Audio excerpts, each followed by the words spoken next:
प्रश्नावली 17.5 का पहला प्रश्न है, समांतर माध्य ज्ञात कीजिए। अब समांतर माध्य ज्ञात करना है। समांतर माध्य होता क्या है? कुछ नंबर होते हैं, उन नंबरों के योग को जितने नंबर होते हैं उतने से भाग दिया जाता है, उन्हें हम क्या कहते हैं? समांतर माध्य। जैसे कि यहाँ पे 3 प्रश्न है ना? उनमें से पहला प्रश्न पहले देख लेते हैं। तो देखो पहला प्रश्न क्या है? पहला प्रश्न है 9 और कितना दिया हुआ है? 19 दिया हुआ है ना। तो 9 और 19 का क्या निकालना है? समांतर माध्य। तो यहीं पे मैं छोटा सा हल है, सिंपल तरीके से मैं इसको कर देता हूँ, ठीक है। तो समांतर माध्य कैसे निकालेंगे? इन दोनों को जोड़ देंगे। तो 9 प्लस 19 और कितने संख्या है? 1 2 दो संख्या है, तो 2 से इसको क्या कर देंगे? भाग दे देंगे। तो कितना आ जाएगा? इनको जोड़ेंगे तो ये हो जाएगा 28, 28/2 और 2 से जब हम 28 को भाग देंगे तो ये कट जाएगा, 2 एकम 2 और 2 चौके, है ना। तो 14 बार में ये कट जाएगा। तो यहाँ पे कितना आ गया? 14 आ गया। तो 9 और 19 का समांतर माध्य कितना आया? 14 आया। एक आंसर मिल गया आपको। दूसरा प्रश्न देखो, दूसरा है 12 और -8 दिया हुआ है। तो 12 और प्लस यहाँ पे क्या करेंगे? -8 कर देंगे और 2 से इसको भी क्या करेंगे? भाग कर देंगे। तो देखो ये 12 हो गया, ये प्लस माइनस क्या हो जाएगा? गुणा होके माइनस हो जाएगा और ये 8, फिर 2 घटाएंगे, कितना आ जाएगा? 12 में 8 घटाओगे तो 4 आएगा और नीचे में कितना है? 2। 2 का पहाड़ा कितने बार पढ़ेंगे तो 4 आएगा? 2 बार। तो 2 एकम 2 दूनी, तो 2 बार में ये कट गया। तो इसका उत्तर कितना आया? 2 आया। एकदम सरल प्रश्न है, इसमें कोई डिफिकल्ट टॉपिक नहीं है, ठीक है। तीसरा देखो, -13 दिया हुआ है और कितना दिया हुआ है? -7 दिया हुआ है। तो ये -13 और यहाँ पे प्लस था ना, तो जैसे यहाँ पे प्लस और माइनस गुणा होके क्या हो गया? माइनस। तो डायरेक्ट मैं यहाँ पे माइनस लिख देता हूँ, ठीक है, इस तरीके से। फिर 2 माइनस माइनस जुड़ जाएगा, तो 13 में 7 जुड़े कितना आएगा? -20। तो ये -20/2, 2 के पहाड़े में कितने बार में कट रहा है? 2 के पहाड़ा में 20 जो है 10 बार में आता है, तो 10 बार में कट गया और ये माइनस आगे में है, तो -10 जो है इसके साथ ये क्या बन जाएगा? इसका उत्तर हो जाएगा। तो इस तरीके से पहला प्रश्न, जिसमें 3 प्रश्न दिए हुए थे ना, ये समझ में आ गया होगा। अब जो मेन प्रश्न है, जो खेल होने वाला है इस प्रश्न में, अब उसको देख लेते हैं, ठीक है। तो दूसरा प्रश्न देखो, दूसरा प्रश्न। दूसरा प्रश्न है 8 और 26 के बीच ऐसी 5 संख्याएं निवेश कीजिए कि प्राप्त अनुक्रम समांतर श्रेणी बन जाए।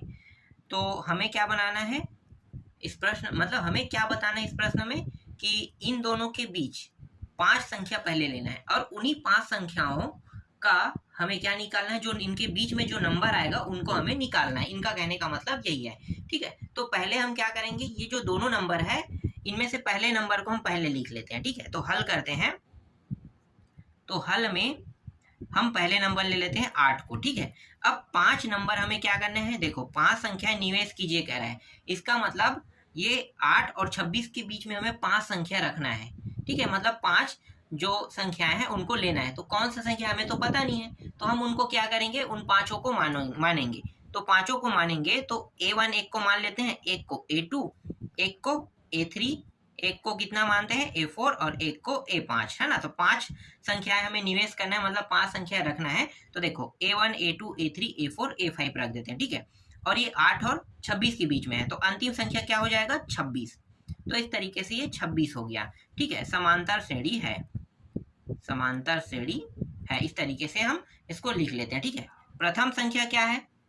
तो प्रथम संख्या जिसे हम A से प्रदर्शित करते हैं, तो A का जो मान है, प्रथम संख्या का मान रहेगा A रहेगा, ठीक। अब देखो 1 2 3 4 5 6 7 7 हो गया, तो n का मान कितना रहेगा? कुल संख्या जो है वो 7 बन चुका है अभी, है ना। तो n का मान यहाँ पे रहेगा 7 रहेगा, ठीक है। अब देखो अगर हम इसे गिनते हैं तो अंतिम पद या फिर हम इसी को क्या कहते हैं? an कहते हैं या फिर l कहते हैं ना, दोनों कहते हैं। तो यहाँ पे मैं इसे an रख लेता हूँ, an। तो an का मान कितना है? 26, ठीक है। हमारे पास d का मान है क्या? नहीं है। तो d का मान हम क्या करेंगे? निकालेंगे। डी का मान हमारे पास नहीं है इस प्रश्न में, तो डी का मान निकालेंगे। तो पहले हम डी का मान निकालते हैं। तो समांतर श्रेणी का सूत्र आप लोगों को पता होगा। समांतर श्रेणी का सूत्र क्या होता है? समांतर श्रेणी का सूत्र होता है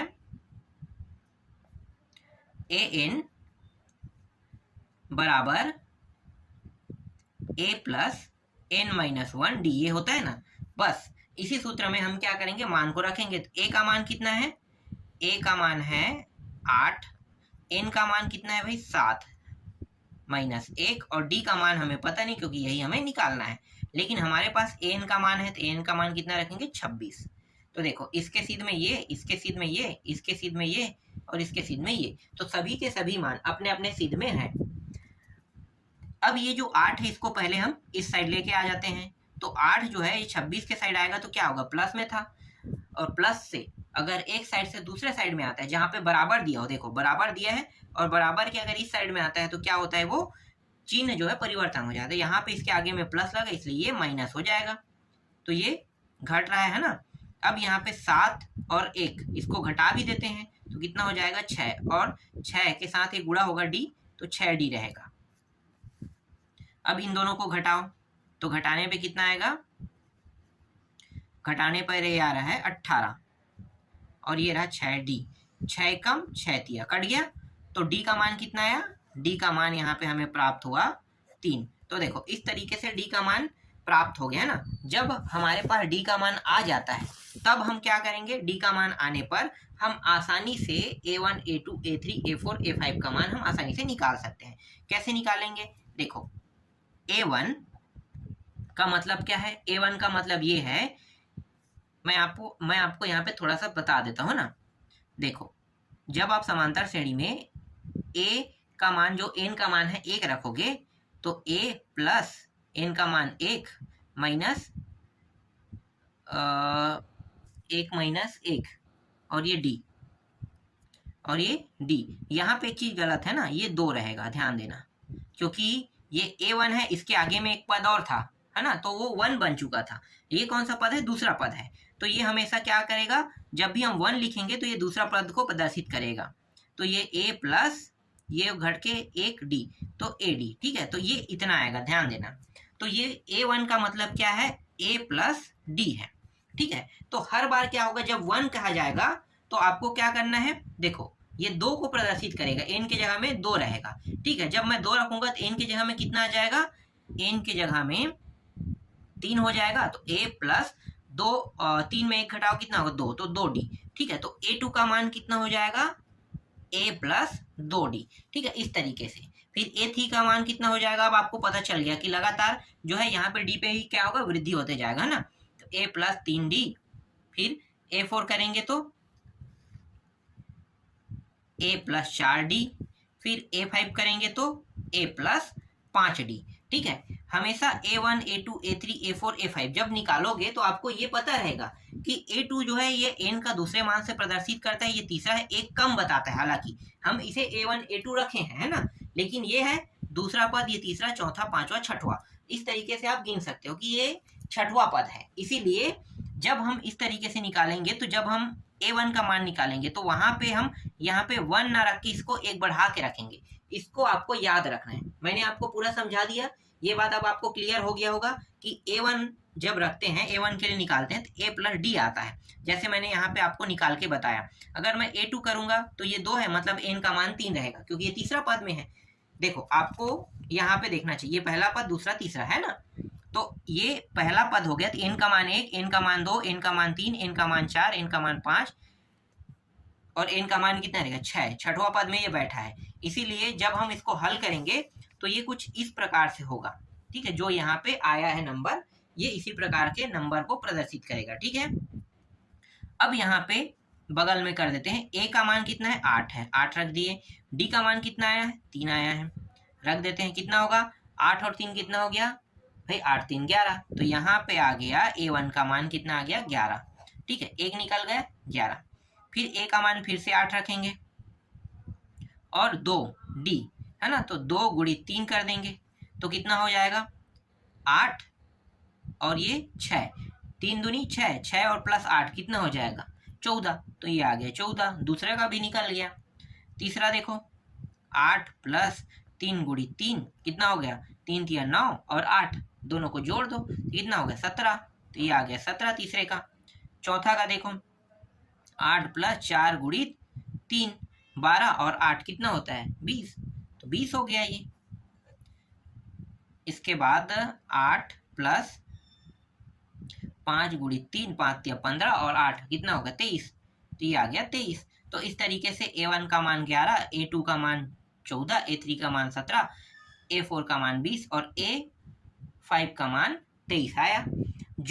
ये जो नंबर अभी हमें प्राप्त हुआ है ये 8 और 26 के मध्य का क्या है, समांतर माध्य है। तो यहाँ पे आप बता सकते हो अतः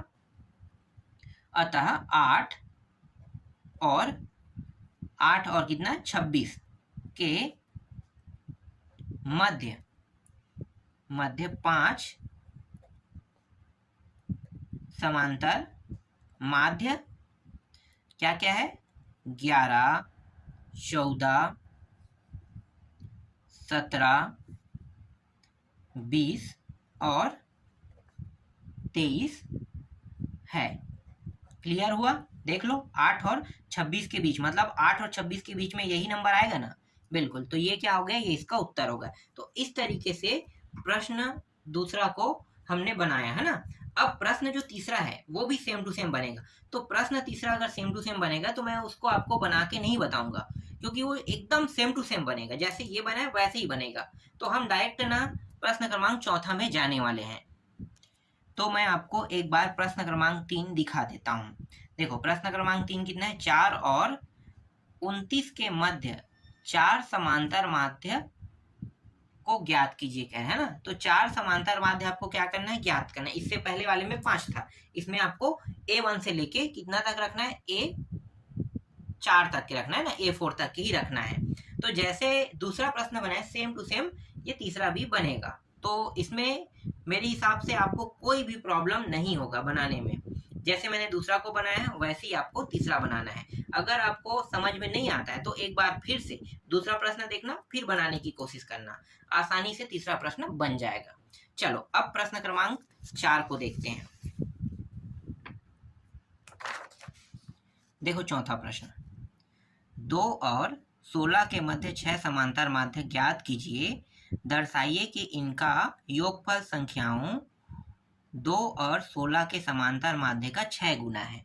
ठीक है, थोड़ा सा चेंज है, ज्यादा चेंज नहीं है। पहले ये वाला जो प्रक्रिया है ये तो हमने दूसरा प्रश्न में किया है ना, यहाँ से लेके यहाँ तक के, ठीक है, यहाँ तक किए थे, तो पहले उनको पहले कर लेते हैं। इसके बाद ये जो दर्शाइए कह रहे हैं ना, इनका योगफल 2 और 16 के समांतर माध्य का 6 गुना है, ये हम निकालने के बाद आगे हल करेंगे। ठीक है, तो पहले यहाँ पे हम क्या करेंगे भाई, पहला जो संख्या है वो 2 है और इसके मध्य कितना है 6 संख्या लेना है। तो 6 रखेंगे तो A1 A2 A3 A4 A5 और A6। A1 से A6 तक के हम क्या कर रहे हैं, मान रहे हैं ना, 6 समांतर माध्य मान रहे हैं, 2 और कितने के बीच, 16 के बीच। तो ये 16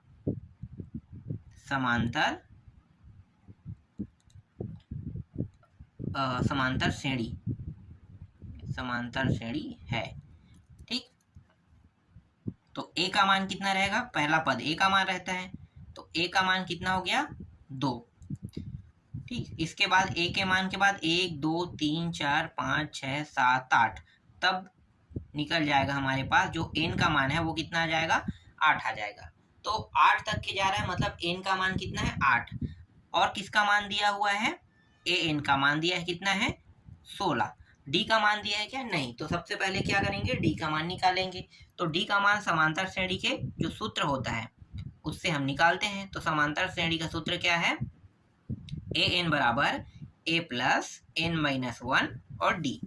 A का मान कितना है 16, तो देखो 16 जो है ये AN के सिद्ध में रहेगा, A के सिद्ध में कितना रहेगा 2 रहेगा, और N जो है N के सिद्ध में रहेगा, N का मान कितना है 8, तो 8 माइनस 1, और D जो है D के सिद्ध में रहेगा, तो ये 16 ये इस साइड आ जाएगा, तो कितना हो जाएगा, मतलब ये जो 2 है इस साइड आएगा तो क्या हो जाएगा, प्लस है तो क्या हो जाएगा, माइनस हो जाएगा। अगर माइनस रहता तो क्या होता, प्लस, है ना, तो ये माइनस हो गया, फिर बराबर, यहाँ पे बचा कितना, ये बस बचा है क्योंकि 2 इस साइड आ चुका है, तो इनको क्या करेंगे, घटाएंगे, तो ये हो जाएगा 7D। इनको भी घटा दो तो ये हो गया 14 और ये 7D। 7 के पहाड़ा में ये दोनों आता है, तो 7 के पहाड़ा में ये एक बार में आया, इसलिए इसको D बस लिखेंगे, ठीक है, क्योंकि 1 और D गुणा होने पर 1 ही आएगा, मतलब 1 और D का गुणा होने पर D ही आएगा, है ना। तो और ये 7 दूनी 14, तो 2, तो D का मान कितना आ गया, D का मान 2 आ गया। अब हमारे पास D का मान है तो आप आसानी से हम A1, A2, A3, A4, A5, A6 तक मान निकाल सकते हैं। तो A1 का मान पहले निकालते हैं। A1 बराबर, आपको पता है A1 का मान कितना रहेगा, A प्लस D आएगा, आएगा ना A प्लस D, कैसे आया मैंने इससे पहले वाले में बताया था, दूसरा में आपको समझ में आ गया होगा। फिर A2 का रखेंगे तो A प्लस 2D हो जाएगा, फिर A3 का रखेंगे तो A प्लस 3D हो जाएगा, फिर A4 का रखेंगे तो A प्लस 4D हो जाएगा, फिर A5 A प्लस 5D और A6 का हो जाएगा A प्लस 6D। अब इनको हल कर लेते हैं। A प्लस D को पहले हल करते हैं तो A का मान 2 और D का मान भी 2 आया है, तो बराबर करने पे कितना आ जाएगा, 4 आ जाएगा। फिर A प्लस 2 गुणित 2, तो 2 दूनी 4 और 4 और 2 कितना हो गया, 6, तो A2 का मान कितना आ जाएगा, 6 आ जाएगा।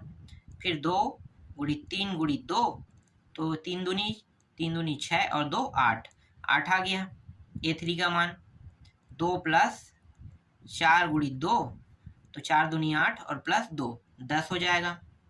फिर 2 प्लस 5 गुणित 2, 5 दूनी 10, 2 12, फिर 2 प्लस 6 गुणित 2, 6 दूनी 12 और 2 14, तो A1 का मान 4, A2 का मान 6, A3 का मान 8, A4 का मान 10, A5 का मान 12 और A6 का मान 14 हमें प्राप्त हुआ। अब यहाँ पे मैं बता देता हूँ कि अतः 2 और 16 के मध्य 6 समांतर माध्य कितना है भाई, एक तो है 4 है, एक 6 है, एक 8 है, एक 10 है, एक 12 है और अंतिम वाला कितना है, 14 है। ठीक है, इस तरीके से हम क्या करेंगे, बता देंगे। अब इस प्रश्न में क्या कहा है कि इनका योगफल संख्या, है ना, इनका योगफल संख्या निकालना है। तो ये जो समांतर माध्य है, ठीक है, जो हमने अभी नंबर निकाला है समांतर माध्य, जो ये जो 6 समांतर माध्य है, इनका क्या करेंगे, योग करेंगे, जैसे कि प्रश्न में कहा है। तो समांतर माध्य का योग 4 plus 6 plus 8 plus 10 plus 12 plus 14, ठीक है, इन सभी का योग कर रहे हैं। योग करने में कितना आएगा, तो सभी को जोड़ने पर आ रहा है 54, कितना आ रहा है, 54 आ रहा है। ठीक है, ध्यान देना, सभी को जोड़ने पे कितना आ रहा है, 54 आ रहा है। अब इस प्रश्न में क्या कहा है, इस प्रश्न में देखो थोड़ा सा और देख लेते हैं। देखो 2 और 16 के समांतर माध्य का 6 गुना, है ना, तो इनका पहले क्या निकालेंगे, समांतर माध्य 2 और 16 का, 2 और 16 का क्या निकाल रहे हैं, समांतर माध्य। तो आपको पता है कि इन दोनों को क्या करते हैं, जोड़ देते हैं, 2 प्लस 16 और भाग कितने से देंगे, क्योंकि 2 संख्या है तो 2 से भाग देंगे, तो 16 और 2 कितना हो जाएगा, 18, 18 बटा 2 कितना आ गया, 9। ठीक है, देखो 9 आ गया। ठीक है, यहाँ पे 9 आया है और इन सभी का योग आया है, कितना आया है, जो बीच में है। ठीक है, जो 6 संख्या है इनका योग कितना आया है, 54 आया है। अब करने क्या वाले हैं, अब हम करने वाले हैं ये जो समांतर माध्य का योग है, यहाँ पे मैं लिखता हूँ, ठीक है, समांतर माध्य का योग को भाग दे देंगे किससे, ये जो 2 और 16 का जो माध्य है ना, 2 और 16 का समांतर माध्य, ठीक है, 2 और 16 के समांतर माध्य से क्या करेंगे, भाग दे देंगे। तो देखते हैं 6 गुना आ रहा है कि नहीं आ रहा है ना। तो यहाँ पे इनका योग कितना आया था, 54, ये रहा 54, और 2 और 16 का समांतर माध्य कितना है, 9, ये रहा 9। ठीक है, भाग दे दो, तो 9 छक्के कितना हो गया, 54, तो 6 यहाँ पे आया ना, ये 6 जो आ रहा है यही ये बता रहा है कि ये 6 गुना है। ठीक है, ये जो 6 आ रहा है वो क्या बता रहा है, ये 6 गुना है। तो यहाँ पे आपको लिख लेना है समांतर माध्य का योग बराबर 6 गुणित 2 और 16 के समांतर माध्य। ठीक है, तो इस तरीके से आपको बताना है। ठीक, अगर आप चाहते हो, देखो अगर आप चाहते हो कि बस इतना ही को लिखूं, ठीक है, ये वाला जो प्रोसेस मैंने किया है इसको अगर आप नहीं चाहते हो कि ना लिखो, ठीक है, तो आप इसको काट सकते हो। काटने के बाद डायरेक्ट ना यहाँ पे जो ये नंबर है इसको आपको जोड़ देना है। ठीक है, इस तरीके लेके यहाँ पे लिखोगे और यहाँ पे नीचे वाला यहाँ पे भाग दे दोगे, इसको भाग दे दोगे, भाग दोगे तो भाग देने पर ये 6 आ जाएगा, है ना। तो आप अपने तरीके का उपयोग कर सकते हो। अगर आप मेरे तरीके से पूरा लिखना चाहते हो, जैसे मैंने आपको समझाया एकदम बारीकी से, अगर वैसे ही करना चाहोगे तो ये पूरा प्रक्रिया आपको करना पड़ेगा। ठीक है, जो चीज आपको जानना था वो मैंने आपको बता दिया, देख सकते हो 6 गुना यहाँ पे प्राप्त हुआ। चलो अगला प्रश्न देखते हैं। देखो पांचवा प्रश्न है 2 और 17 के मध्य 7 समांतर माध्य ज्ञात कीजिए। तो ये प्रश्न आपसे बन जाएगा, 2 और 17 के मध्य कितना है, 7 समांतर माध्य निकालना है। तो जैसे मैंने दूसरा प्रश्न को हल किया था ना, सेम टू सेम वैसे ही रहेगा। और दूसरा के अलावा मैंने चौथा को भी हल किया था, तो चौथा जैसा भी ये बनेगा। लेकिन इसमें ज़्यादा कुछ नहीं करना है, बस A1 से लेके A7 तक के मान को बस क्या करना है, निकालना है। ठीक है, तो सेम टू सेम ये दूसरा की तरह हल होगा। तो ये प्रश्न आपसे बन जाएगा। ठीक है, सरल है, सेम टू सेम है, इसलिए मैं ये छोड़ रहा हूँ। छठवां प्रश्न भी सेम टू सेम है। देखो 15 और -13 के मध्य 6 समांतर माध्य ज्ञात कीजिए। तो ये भी प्रश्न क्रमांक दूसरा की तरह ही सेम टू सेम बनेगा। तो ये भी आप लोगों को खुद बना के देखना है। ठीक है, अब आते हैं डायरेक्ट सातवां प्रश्न में। तो सातवां प्रश्न 3 और 17 के मध्य n समांतर माध्य है। अंतिम माध्य और प्रथम माध्य का अनुपात 3:1 है। तो n का मान ज्ञात कीजिए। इस प्रश्न में हमें क्या निकालना है, n का मान निकालना है ना। तो चलो इसको कैसे हल करना है देखते हैं। ठीक है, तो यहाँ पे मैं लिख लेता हूँ हल। सबसे पहले हम यहाँ पे मानेंगे। ठीक है, माना 3 और 17, 3 और 17 के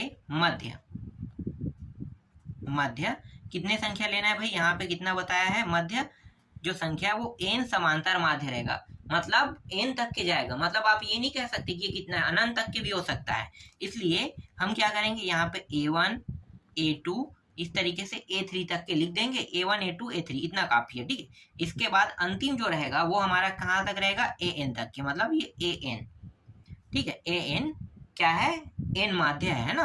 तो यहाँ पे लिख देते हैं n माध्य है, क्योंकि यहाँ पे प्रश्न में क्या है, देखो n माध्य मतलब n तक के जाएगा, इसलिए n माध्य है। इस तरीके से आपको बताना है। इसके बाद प्रश्न में आगे क्या है, अंतिम माध्य। अंतिम माध्य ये क्या है, ये अंतिम माध्य है।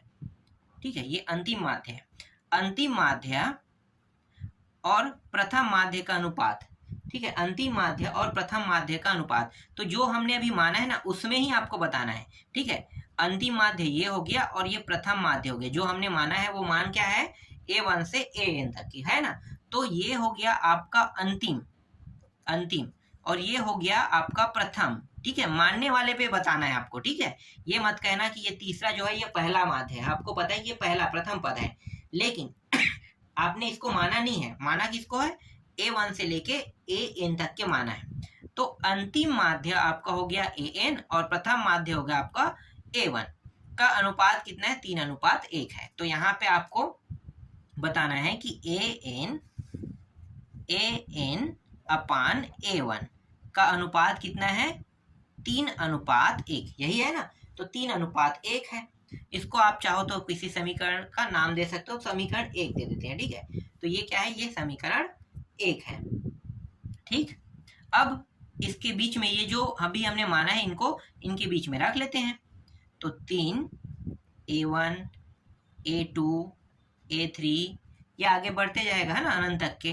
फिर AN, फिर इसके बाद और कौन सा है, यहाँ पे 17 है, क्योंकि ये जो n समांतर माध्य है ये 3 और 17 के बीच में आएगा, है ना। तो 3 और 17 के बीच में आएगा, तो 17 को यहाँ पे क्या करना है, आपको लिख देना है अंतिम में। ठीक है, इसी तरीके से हम करते हैं ना, बिल्कुल ऐसे ही करना है। ठीक है, तो इस तरीके से हम क्या लिख देंगे, 17 को लिख देंगे।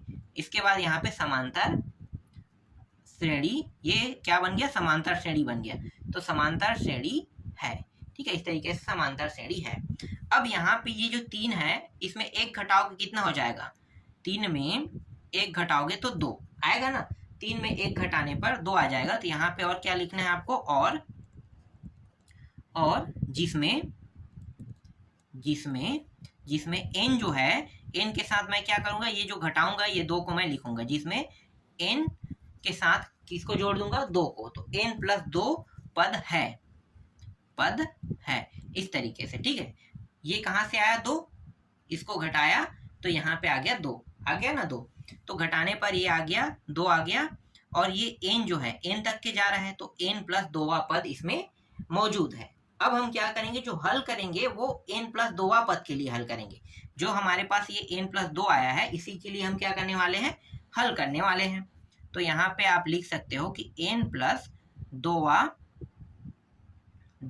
पद बराबर कितना होगा भाई, देखो ना, 1 और 2 जुड़ा, चलो ये हटा दो, चलो इसको हटा दो, ये तरीका चलो अनयूज्ड है ना, इसको हटा देते हैं, 3 में 1 घटाने वाला हटा दो। लेकिन ये पहला और दूसरा 2 पद तो है ही है ना आपके पास, तो ये हम इसके हिसाब से भी देख सकते हैं कि ये 2 पद है। तो 2 कहाँ से आया, इस तरीके से आया कि भाई ये 1 हो गया, ये 2 हो गया, इसके मध्य वाले पद को हटा दो, है ना, तो ये 1 और 2, तो n प्लस 2वां पद के लिए क्या कर रहे हैं, हल कर रहे हैं। 2 पद है, 1 और 2, तो n प्लस 2वां पद, अब इसके बीच में ये सभी संख्या आ जाएंगे, है ना, तो अंतिम पद क्या हो जाएगा, 17।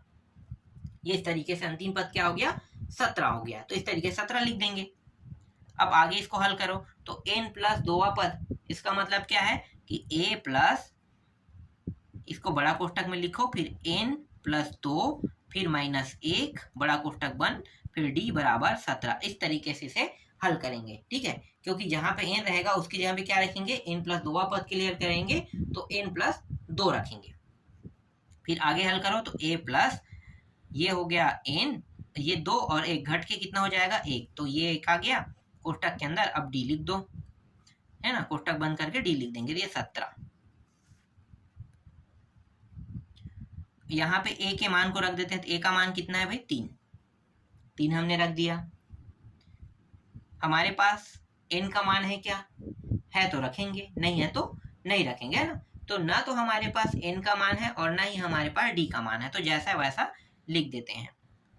ये रहा, और ये रहा 17, तो इस 3 को इस साइड ले जाएंगे, तो यहाँ पे बचेगा n प्लस 1 और d बचेगा, और ये 17, और इस साइड आके क्या हो जाएगा, माइनस से प्लस से माइनस हो जाएगा, तो ये 3 घटा दिए, तो घटाने पर कितना आ जाएगा, 14 आ जाएगा, तो 14 आ गया, तो यहाँ पे सिर्फ 14 बस बचा है, और d बस का मान हमें निकालना है, तो d को यहाँ पे रखेंगे, और ये जो है ये कहाँ पे आ जाएगा, n प्लस 1 जो है नीचे में आ जाएगा। आपको पता है ना नीचे में कब आता है, नीचे में तब आता है जब कोई मान गुणा में हो। तो देखो यहाँ पे दोनों मान क्या है, एक दूसरे के गुणा में है ना, गुणा में, तो गुणा में रहने पर ही मान क्या होता है, नीचे में आता है। अगर वो मान नीचे में है तो ऊपर में चला जाएगा। तो ये मान कहाँ पे है, d के साथ गुणा के रूप में है, तो गुणा के रूप में है तो ऊपर में है, तो ये नीचे में आ गया। अगर यही मान, अगर मैं इसको वापस d के पास ले जाऊंगा तो ये फिर से क्या हो जाएगा, ऊपर में चला जाएगा, नीचे से ऊपर, ये इसका नियम रहता है, याद रखना। ठीक है, तो इस तरीके से d का मान निकल गया, d का मान कितना आया, 14/n प्लस 1 आया। इसको हम दूसरा समीकरण नाम दे देते हैं। ठीक है, ये दूसरा समीकरण हमारा। अब an के लिए हल करते हैं, an मतलब nवां पद है ना, तो an के लिए हल करेंगे, तो an के लिए हल करते हैं, तो आपको पता होगा कि an है ना, an मतलब क्या होगा, एक पद बढ़ा रहता है, ये आपको पता होना चाहिए, एक पद हमेशा क्या रहता है, बढ़ा रहता है, मैंने आपको शुरू में बताया था ना। तो चलो यहाँ पे लिखो a प्लस n लिखेंगे, तो यहाँ पे n की जगह में n बस रहेगा कि ये एक पद बढ़ा रहे। ध्यान दो, जब मैं आपको बता रहा था a1 के लिए, तो क्या हुआ था, n का मान 1 था कि 2 था ना, एक बढ़ के रहता है, याद रखना। अगर यहाँ पे n बस दिया है, इसका मतलब ये n प्लस 1 रहेगा ना, मतलब यहाँ पे जो मान रखेंगे वो क्या रहेगा, n प्लस 1 रहेगा। ये चीज आपको ध्यान देना है। ठीक है, तो ये वही नियम हम यहाँ पे क्या कर रहे हैं, लागू कर रहे हैं। समझ में आ गया, n प्लस 1 आ गया, इसको बड़ा कोष्टक में रख लेते हैं, तब समझ में आएगा। ठीक है, ये रहा, फिर -1, ये रहा -1 कोष्टक बंद d, तो ये ए एन, ए की जगह में 3 प्लस, और ये एक और ये एक, प्लस माइनस होने के कारण कट गया, तो बचा क्या, एन और ये डी। तो ये ए एन 3 प्लस एन, और डी का मान कितना है, 14 अपान एन प्लस 1 है। ठीक है, तो ये मान जो डी का मान है उसको हमने क्या कर दिया, डी के जगह पे रख दिया। ठीक है, तो डी के जगह पे रखा गया है। बस अब आपको क्या करना है, यहाँ पे देखो कुछ नहीं, मतलब 1 है, तो ये 3 जो है ये इसके साथ तब तक नहीं जुड़ेगा जब तक कि हर बराबर ना हो। यहाँ पे ये नियम भी लागू होगा जोड़ने के लिए। जोड़ना और घटाने में आपको पता है ना कि जब तक के हर बराबर ना हो तब तक के न तो वो जुड़ सकता है ना तो घट सकता है। तभी हम क्या करेंगे, हर को बराबर कर लेते हैं। तो हर को बराबर करेंगे तो देखो इस 1 का गुणा इस पूरे के साथ होगा। ठीक है, तो ये सेम टू सेम मान आएगा। लेकिन इसमें ऐसा नहीं होगा, यहाँ पे 1 है और यहाँ पे 3 है, तो जब ये जो नीचे में हर दिया है इसका गुणा इन दोनों के साथ ऊपर नीचे होगा, तो 3 के साथ गुणा होगा तो 3n और प्लस 3 प्राप्त होगा। और नीचे में भी करेंगे तो नीचे में n प्लस 1, तो मतलब एक बार हम इसे लिख लेते हैं, n प्लस 1 को 1 का गुणा करेंगे तो ये 14n रहेगा। ठीक है, तो देख लेना हल करके यही मान क्या होगा, आपको भी प्राप्त होगा। अब यहाँ पे an का मान निकाल लेते हैं, तो an का मान जो कटेगा काट देंगे, जुड़ेगा वो उसको जोड़ देंगे। ठीक है, तो 3n और 14 कितना हो जाता है, 17। तो ये हो गया 17n और प्लस 3 और नीचे में n प्लस 1। ठीक है, बस इतना ही करना है, n प्लस 1। तो यहाँ पे an का मान जो हमें प्राप्त हुआ है वो कौन सा है, 17n प्लस 3 अपान n प्लस 1। ये आपका तीसरा समीकरण हो गया। ठीक है, तीसरा समीकरण भी निकल गया। अब करने क्या वाले हैं भाई, a1 बस का और निकालना है ना, a1, और a1 का आपको पता है कैसे निकालते हैं, तो चलो a1 का भी निकाल लेते हैं।